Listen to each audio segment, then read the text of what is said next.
autre invité qui va essayer de nous expliquer, de nous aider à comprendre ce qui s'est passé la semaine dernière du côté des banques centrales. C'est François Cabot, et je le disais, économiste senior, zone euro chez AXA IM. Bonjour et bienvenue François. Bonjour. Avant de parler de la zone euro, il faut qu'on revienne quand même sur la communication de Jérôme Powell mercredi soir à l'issue de la dernière réunion de la Réserve fédérale américaine. Il faut partir quand même du principe que, alors Jérôme Powell n'en est pas à son premier mandat. Avant d'être président de la Fed, il était déjà membre de la Fed depuis plusieurs années. On peut imaginer, alors une banque centrale peut toujours se tromper dans son analyse, mais ils ont quand même des éléments d'analyse peut-être parmi les plus profonds et les plus larges de tous les acteurs de marché. Ils voient beaucoup de choses. Et donc, on peut partir de l'idée que la communication peut connaître peut-être un peu de troubles ici et là, mais qu'une communication dans son ensemble, comme on a eu mercredi dernier, est quelque chose de maîtrisé en partie, François. Est-ce qu'il y a eu une erreur peut-être historique dans la communication de Jérôme Powell la semaine dernière, ou sinon, comment comprendre cette communication qui a été dovish de bout en bout, c'est-à-dire du communiqué, du statement, des projections qui ont été faites, et tout au long de la conférence de presse. Oui, effectivement, c'est une grande question à laquelle il est compliqué d'avoir une réponse précise, définitive. Rapidement après-meeting. Je pense que les données vont parler, on aura l'occasion d'en redire un mot. Mais je pense qu'il est vrai, et vous avez tout à fait raison de souligner cette capacité d'analyse et de profondeur sur le côté de la Fed, qui évidemment est vrai, à laquelle il faut tendre l'oreille. Autant sur l'aspect communication, c'est pas la première fois qu'on a quand même des zones de tâtonnement. Donc là-dessus, et d'ailleurs, rappelons-le, l'ensemble du communiqué, du statement était assez clair, assez équilibré. Et en fait, quelque part, les marchés ont choisi leur camp et ont choisi d'entendre que l'aspect dovish, qui peut-être était un peu trop dovish compte tenu de ce qui était pricé. Donc là-dessus, il y a effectivement, de notre point de vue, plutôt une erreur sur pourquoi mettre tant d'emphase sur un aspect dovish, notamment dans la partie questions-réponses, alors que finalement, ne pas revenir sur quelque chose de plus équilibré comme l'était finalement le statement préparé. Mais dans un univers où on avait déjà un peu plus de 100 points de base de pricing, de baisse d'auto jusqu'à d'ici à la fin de l'année 2024, dans un univers où, Alexandre le rappelait très bien, les données macro tiennent bien, voire ont tendance à mieux tenir récemment. Donc il n'y a pas de nécessité d'aller s'emballer, alors que les anticipations de taux anticipaient déjà des baisses de taux relativement rapidement. Et donc là-dessus, effectivement, voilà, les marchés ont pris leurs décisions, ont peut-être suivi effectivement cette trend à la baisse de rallye qui a été la leur depuis le début du mois, et ils n'ont choisi de n'écouter que ce qu'ils voulaient entendre. Alors effectivement, risque est de voir les données mieux se comporter à l'image de ce qu'on a eu ces dernières semaines, et de voir effectivement les marchés devoir prendre les portes de saloon à l'envers, entre guillemets, et devoir se rajouter à la suite de ça. Mais c'est vrai que d'un point de vue analyse, et c'est là où je pense qu'il faut vraiment revenir dessus, en termes de le fin de la communication n'a pas été fine, si je puis me le dire ainsi, mais quand même on avait quelque chose de beaucoup plus équilibré. Ouais. Il faut se revenir à ça, et que au final les dots indiquent 75 points de base de baisse de taux, un peu plus que les 50 qu'on avait en septembre. Donc le message est là, et je pense qu'on peut s'en tenir à là pour l'instant. Vous dites les données vont parler. Qu'est-ce que les données peuvent nous dire devant nous, c'est-à-dire possibilité d'avoir une meilleure résilience encore de l'économie américaine sur le front macro. Est-ce que ça veut automatiquement dire une résistance à nouveau de l'inflation dans le dernier kilomètre, avec en plus des conditions financières qui sont plus aussi dures qu'avant pour freiner l'inflation? Ou est-ce que on est toujours dans cette espèce de miracle un peu immaculé où on pourra continuer d'avoir une résilience économique aux États-Unis et voir peut-être sur les prochains mois, en début d'année prochaine, des effets de baisse continue de l'inflation, y compris de l'inflation peut-être la plus endogène aujourd'hui encore aux États-Unis? Non, absolument. C'est un vrai risque. Quitte à croire au Père Noël, allons-y jusqu'au bout. Non, mais c'est un peu la question quand même. Non, mais c'est vrai que alors sur l'aspect activité réelle, je pense qu'on continue à être surpris sur la résilience de la consommation des ménages. Et là, on l'a bien vu. Enfin, les données tombent vendredi, avec notamment aussi également le taux d'épargne, où là, on se dit que l'histoire est quand même plutôt vers la fin. Mais il n'empêche que en côté micro et macro, avec les ventes de détail de novembre, on se dit que le rapport sur la conso de vendredi devrait être plutôt bon. Avec sur Thanksgiving, on a eu plutôt des bonnes nouvelles également. Donc là-dessus, oui, la décélération importante par rapport au T3 qui a été extraordinaire, mais il n'empêche qu'on ne s'essouffle pas et on ne se dit pas il y a un vrai risque de récession qui pourrait effectivement donner lieu à des baisses de taux imminentes. Donc et dans le même temps, on va avoir peut-être de bonnes surprises sur le corps PCE qui sera publié également vendredi. Exactement. Au milieu des dépenses des ménages. Donc c'est là c'est l'autre élément. Et là, ce qui est important d'avoir vraiment en tête, c'est d'aller malheureusement chiner, on va être obligé de faire ça. C'est-à-dire on le voit dans le rapport sur le CPI d'il y a 2 semaines, où on a vraiment une divergence de plus en plus accrue entre l'histoire sur les biens et l'histoire sur les services.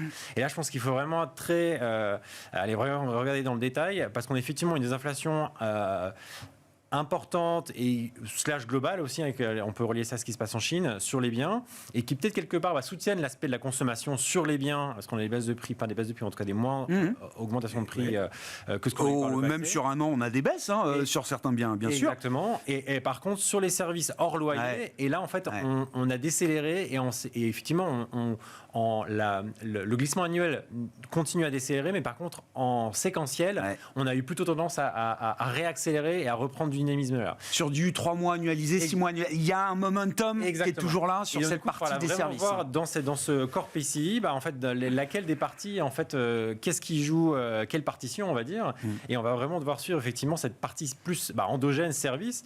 Et comme vous l'indiquez très, très justement, on va à une baisse de l'inflation totale, l'inflation sur les services qui tient, avec un marché de l'emploi qui tient également. Ça veut dire une inflation qui peut être entre guillemets un peu auto-entretenue. Et d'ailleurs, quelque part, Christine Lagarde l'indiquait dans sa réunion de jeudi.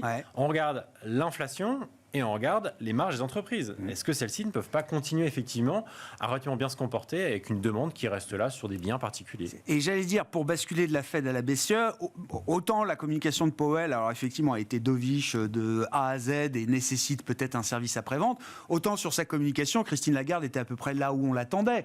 Peut-être même d'autant plus après la communication de Powell la veille, qu'il a obligé à être surjoué un peu le côté immobilisme, hawkish de la BCE. On n'a pas discuté de baisse de taux, etc. Bon, j'imagine bien que c'est quand même un vocable qu'ils peuvent avoir entre deux portes ou dans un couloir.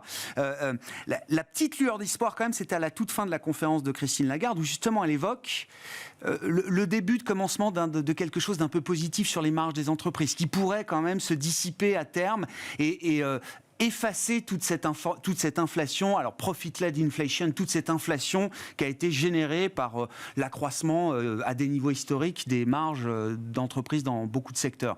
Ce phénomène-là, c'est quelque chose qu'on va avoir en 2024, François ? Oui, je pense qu'effectivement, il y a une morosité économique qui s'est mise en place, qui n'est pas de courte durée, qui ça fait 1 an. On est en gros à une croissance très très zéro, en zone euro, exactement. Ouais.